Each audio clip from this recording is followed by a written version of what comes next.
नमस्कार, बुलेटिन में आपका स्वागत है और मैं हूं आपके साथ रितेश कुमार गौतम और बात करेंगे देवभूमि उत्तराखंड की।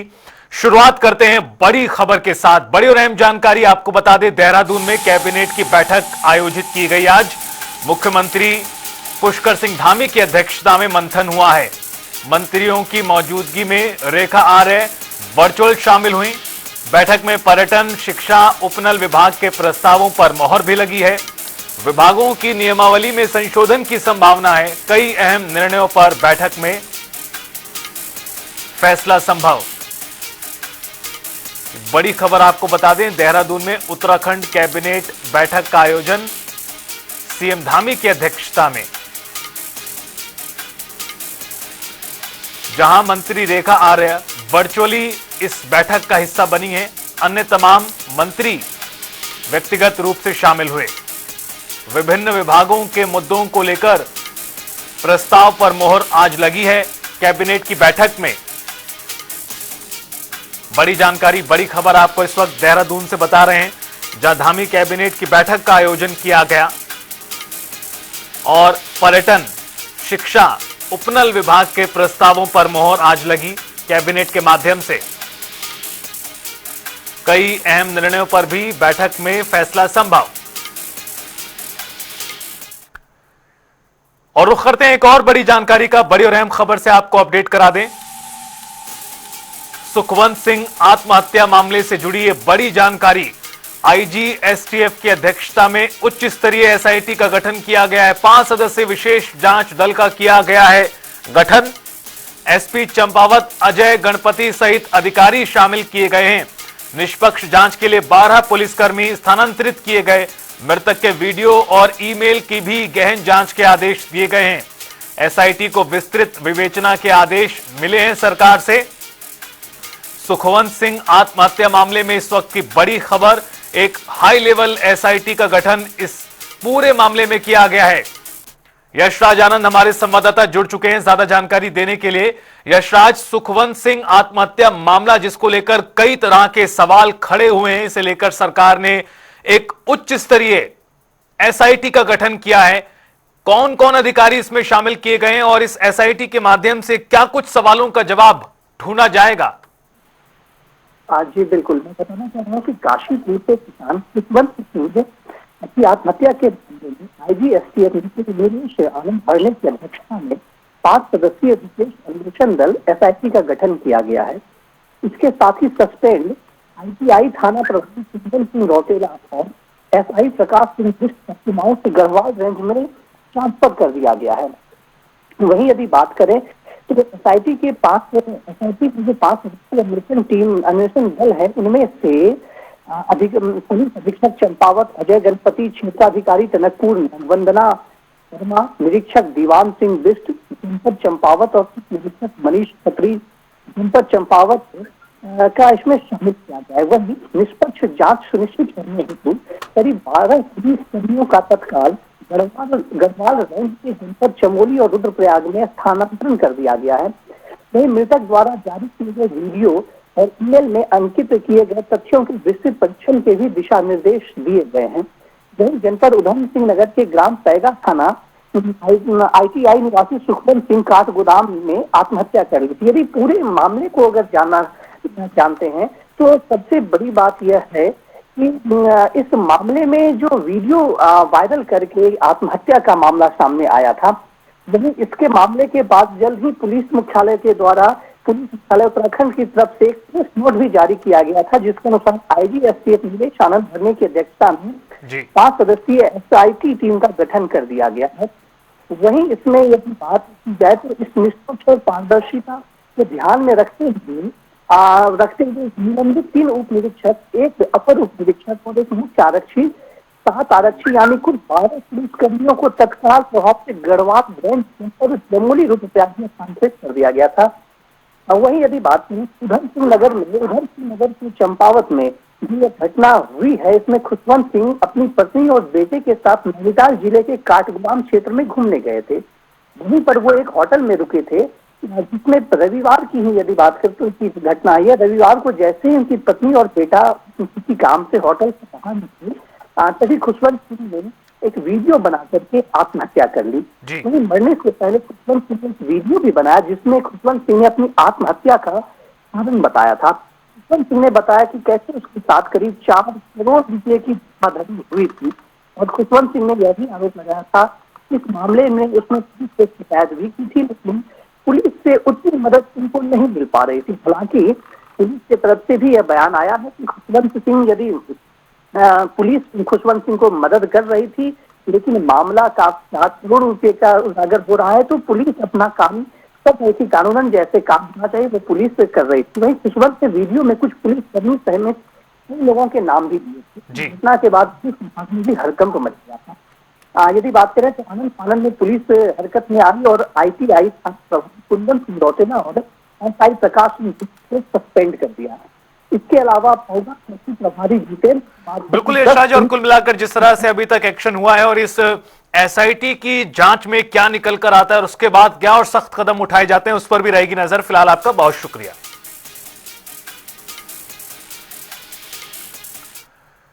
नीति आयोग की रिपोर्ट निर्यात तैयारी सूचकांक 2024 में उत्तराखंड ने छोटे राज्यों की श्रेणी में पहला स्थान हासिल किया है। यह सफलता राज्य की निर्यात नीतियों, बेहतर कारोबारी माहौल और मजबूत बुनियादी ढांचे का परिणाम मानी जा रही है। मुख्यमंत्री पुष्कर सिंह धामी ने प्रदेशवासियों को बधाई देते हुए कहा कि यह उपलब्धि उद्योग समर्थक नीतियों और निर्यात को बढ़ावा देने के प्रयासों का परिणाम है। सरकार का लक्ष्य है कि उत्तराखंड के प्रत्येक जिले के विशिष्ट उत्पादों को अंतर्राष्ट्रीय पहचान दिलाई जाए और रोजगार के नए अवसर पैदा किए जाए। आयोग के तैयारी सूचकांक में निर्यात के उत्तराखंड को हमारे जो ऐसे हिमालयन राज्य हैं, इन राज्यों की श्रेणी में तैयारी सूचकांक पहले नंबर उस इंडेक्स में हमारा आया है। ये हमारे लिए बहुत प्रोत्साहन भी है और आगे काम करने के लिए प्रेरणा भी है। हम आदरणीय प्रधानमंत्री श्री नरेंद्र मोदी जी की प्रेरणा से, उनके मार्गदर्शन में लगातार जो भारत सरकार के नियम हैं या नीतियां हैं, उन सभी को धरातल पर उतार रहे हैं और उसके अनुरूप कार्रवाई कर रहे हैं। और उत्तराखंड आज कई मामलों में देश के जो अग्रणी राज्य हैं, उन राज्यों की श्रेणी में आ रहा है। ये हमारे प्रधानमंत्री जी के कथन को भी चरितार्थ कर रहा है कि 21वीं सदी का ये दशक उत्तराखंड का होगा। उत्तराखंड में बढ़ते जमीनी विवाद को लेकर मुख्यमंत्री पुष्कर सिंह धामी ने राज्य भर में 1 महीने का विशेष अभियान चलाकर सभी लंबित भूमि विवादों को शून्य स्तर तक लाने के निर्देश दिए हैं।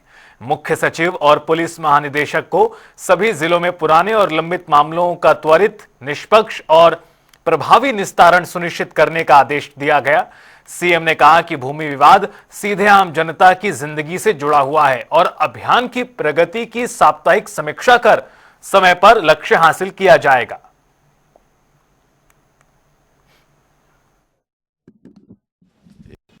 एक माह के अंदर इस प्रकार के जितने भी मामले हैं जो लंबित पड़े हैं SDM के स्तर पर या अन्य स्तरों पर, उन सभी को जो वाद विवाद की स्थिति में भी है, उन सभी को निपटाने के निर्देश दिए गए हैं, जिससे कि पारदर्शिता बढ़े, लोगों को परेशानी न हो। कई स्थानों पर लैंड फ्रॉड भी देखा गया है, उसके लिए भी हम पूरी तरह से कार्रवाई कर रहे हैं, जिससे कि सामान्य लोगों को, आम लोगों को, किसी को भी इस प्रकार के लैंड फ्रॉड के केसों में न फंसना पड़े। मुख्यमंत्री धामी के नेतृत्व में उत्तराखंड को 12 महीने का पर्यटन राज्य बनाने के लक्ष्य से शीतकालीन यात्रा को बढ़ावा दिया जा रहा है। वहीं संदर्भ में केदारनाथ विधायक आशा नौटियाल का कहना है कि शीतकालीन यात्रा से श्रद्धालुओं की संख्या बढ़ी है, जिससे होम स्टे, होटल, यात्रा एवं पर्यटन से जुड़े लोगों को साल भर रोजगार प्राप्त हो रहा है और प्रदेश की अर्थव्यवस्था भी मजबूत बन रही है।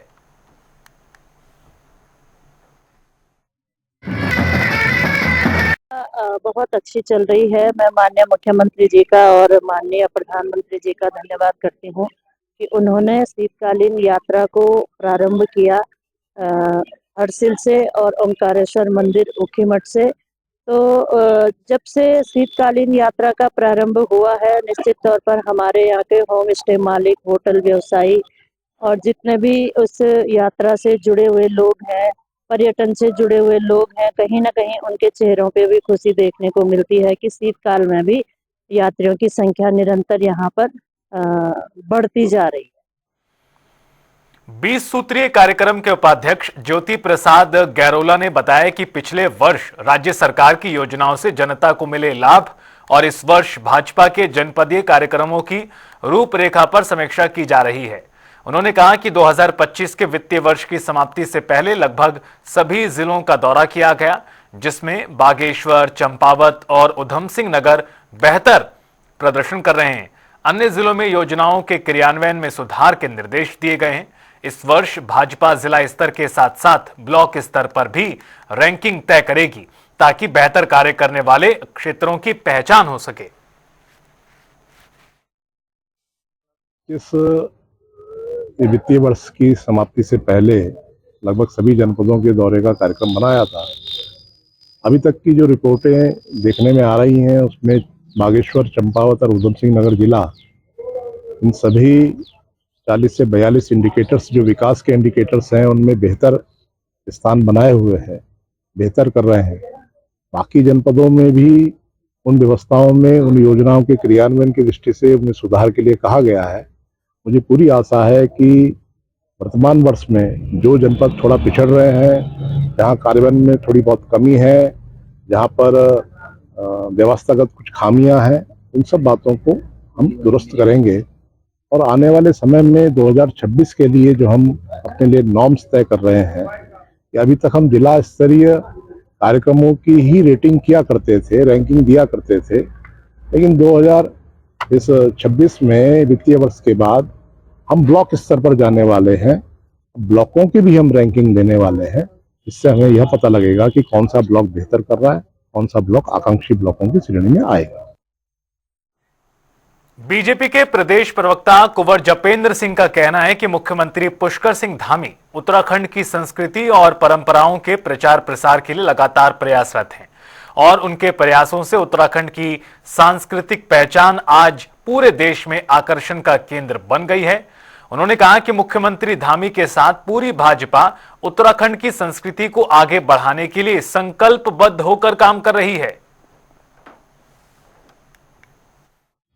उत्तराखंड के अंदर युवा मुख्यमंत्री ने अपने उत्तराखंड की संस्कृति को प्रचारित प्रसारित करने की दिशा में जो कदम आगे बढ़ाए हैं और उत्तराखंड की संस्कृति आज जो पूरे भारतवर्ष में जनता के आकर्षण का केंद्र बनी हुई है, तो राज्य सरकार की युवा मुख्यमंत्री की इस पहल को उत्तराखंड वासियों के साथ साथ संपूर्ण देशवासी भी पसंद कर रहे हैं और उत्तराखंड की संस्कृति का इसी तरह से प्रचार प्रसार होता रहे।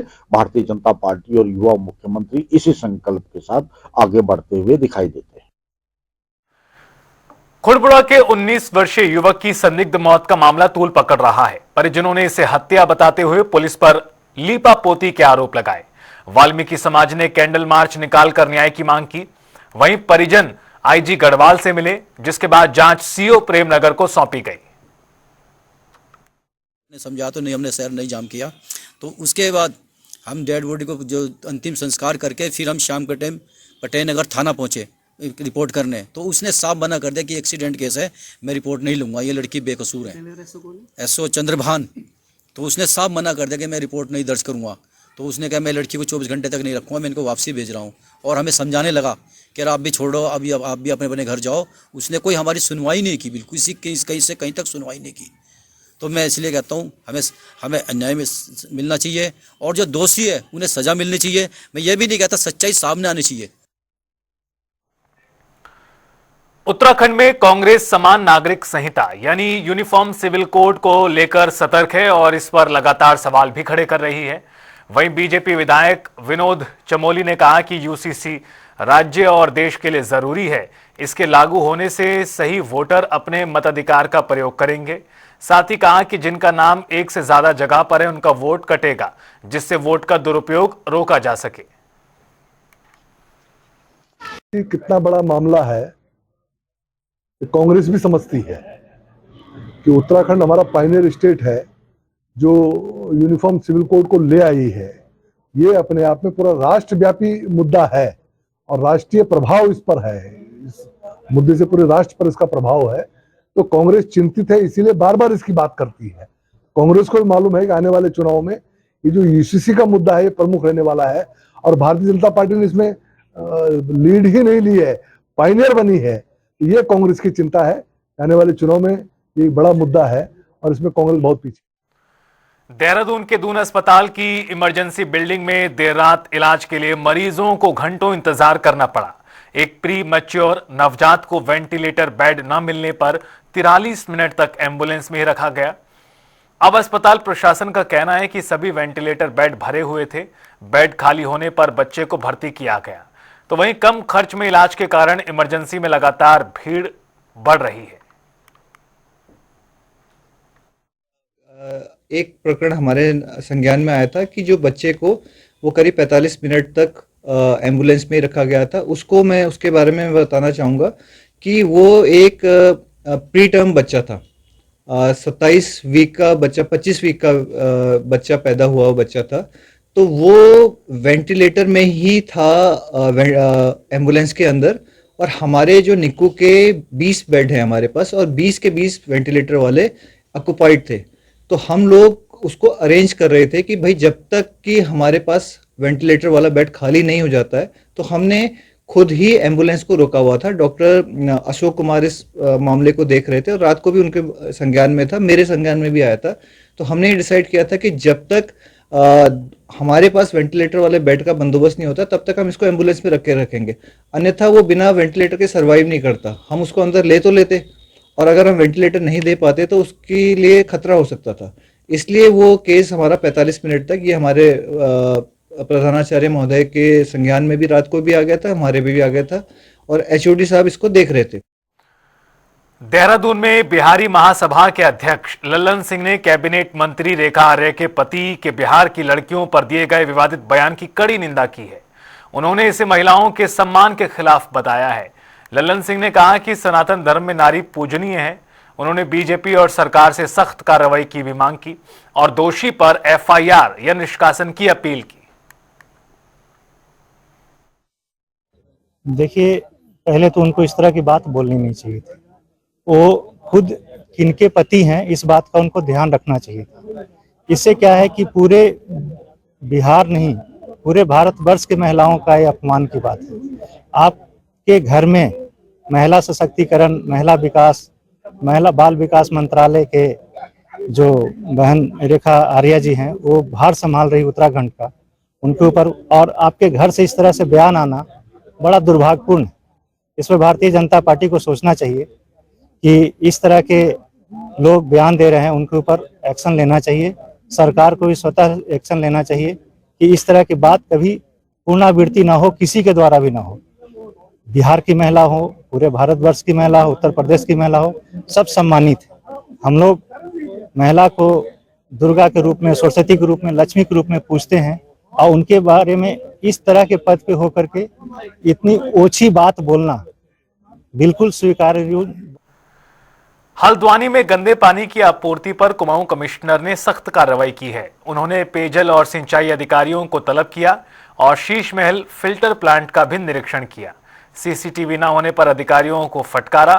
बुलियानी नाला ट्रीटमेंट और जमरानी बांध परियोजना में समन्वय बनाए रखने और 2029 तक निरंतर कार्य सुनिश्चित करने के भी निर्देश दिए। कमिश्नर ने फिल्ट्रेशन प्रक्रिया में क्लोरीन और फिटकरी के नियमानुसार उपयोग, जल शुद्धिकरण और परीक्षण का सही डॉक्यूमेंटेशन अनिवार्य करने पर जोर दिया है। कुछ दिनों से इस तरह की न्यूज़पेपर्स में भी आ रहा था, अन्य जगहों से भी मुझे पता चला कि जो पानी घरों में सप्लाई हो रहा है उसमें जो टर्बिडिटी है, इसको आप कहेंगे एक तरह का मिट्टी उसमें आ रही है। तो उसका मैंने पता लगाने के लिए, यहाँ पे जल संस्थान इसको ऑपरेट करता है, इस फिल्ट्रेशन प्लांट को पता लगाने के लिए कहा था। तो आपका कहना था कि ये बलिया नाले में जो कुछ वर्क चल रहा है, हो सकता है उससे आ रहा हो, और आप जमरानी से भी हो सकता है आ रहा हो। तो इसकी जब पड़ताल की गई कल, तो पता चला कि जो बलिया नाले में कुछ काम हो रहा है उसमें रिपेयर वर्क, एसेंशियल वर्क है, वो रिपेयर का होना ही है उस काम को, उसकी वजह से कुछ मिट्टी यहाँ पे आ रही है, जिससे कि पानी की टर्बिडिटी बढ़ रही है। और जब बहुत ज़्यादा टर्बिड होता है तो फिर पंप कुछ जगहों पे चल भी नहीं पाता है और पानी का कलर भी ऐसा जाता है। तो इसमें बेसिकली डिपार्टमेंट्स पे आज मैंने ये कहा है कि क्योंकि अभी बलिया नाले का काम भी आगे भी लंबा चलना है और जमरानी का काम भी शुरू होना है, जमरानी का भी जब काम होगा तो कुछ ना कुछ उसमें खुदान होगा, कुछ मिट्टी होगी और उसका कमीशनिंग पीरियड 2029 का है। तो तब तक जो पानी आएगा इसके लिए हम जो भी वैकल्पिक स्टेप्स लेने हैं जिससे कि पानी की जो टर्बिडिटी है, परमिसिबल नॉर्म्स हैं उसके अंदर वो रहे, ये सब स्टेप्स यहाँ पे ले लें। और दूसरा मैंने जल संस्थान से यहाँ पे कहा है कि ये बहुत इंपॉर्टेंट फैसिलिटी है फिल्ट्रेशन प्लांट्स की, तो इसकी कैमरे से सर्वेलेंस 24 घंटे होनी चाहिए और जो रिकॉर्ड कीपिंग भी यहाँ पे कर रहे हैं इसमें एलम मिलाने का, फिटकरी मिलाने का, उसकी भी रिकॉर्ड कीपिंग थोड़ा सही तरीके से होनी चाहिए और फुल टाइम यहाँ पे कोई आदमी रहना चाहिए। उत्तराखंड में राशन कार्ड ई-केवाईसी को लेकर पात्र लाभार्थियों के वंचित होने की आशंका पर खाद्य मंत्री रेखा आर्य ने स्थिति स्पष्ट की है और कहा कि ई-केवाईसी का उद्देश्य वास्तविक लाभार्थियों तक राशन पहुंचाना है। अंतिम तारीख तक 80% लक्ष्य पूरा हुआ है। उन्होंने कहा कि बीमारी, दिव्यांगता या तकनीकी कारणों से छूट पात्र लोगों को राशन से वंचित नहीं किया जाएगा। राशन कार्ड पूरी तरीके से डिजिटल व्यवस्था के अंतर्गत आ सके, इसके लिए ई-केवाईसी की जा रही थी। ये एक भरकस कोशिश थी भारत सरकार की ओर से दिशा निर्देशों के क्रम में कि जहां पर पात्र व्यक्ति ही जो है वो राशन कार्ड धारक या उसका लाभार्थी बने। खासकर जो हमारे अंत्योदय के कार्ड धारक है या हमारे पीएचएच के कार्ड धारक है, उनके लिए विशेषतः इसको सुनिश्चित किया जा रहा था कि जो है बायोमेट्रिक व्यवस्था या फिर आंखों की रेटिना के माध्यम से जो है वो पूरी तरीके से डिजिटली जो है उनका राशन कार्ड उस रूप में पंजीकृत हो, इसकी एक कोशिश की गई थी, जिसको लेकर लगातार जन जागरण भी किया गया और जिसको लेकर ये सुनिश्चित किया गया है कि सभी जो व्यक्ति पात्र हैं वो ई-केवाईसी कराएं। समय पर जैसे जैसे लोगों का समय की डिमांड है कि इसका समय विस्तार किया जाए, तो हमने इसका समय 2 बार विस्तार किया और अंतिम विस्तार जो है वो 31 दिसंबर तक का रखा गया, जहां पर मैं समझती हूँ कि लगभग 80% अचीवमेंट जो है डिपार्टमेंट को प्राप्त हुई है। लेकिन जैसा आपका प्रश्न है, यदि आज भी कोई छूट गया है तो वो क्या करे, तो मेरा यही कहना है कि जो छूटे गए हैं उन छूटे हुए के निश्चित रूप से परीक्षण किया जाएगा कि भी आखिरकार वो किन कारणों से छूटे हैं। और फिलहाल इस बुलेटिन में इतना ही। आप देखते रहिए जनता टीवी।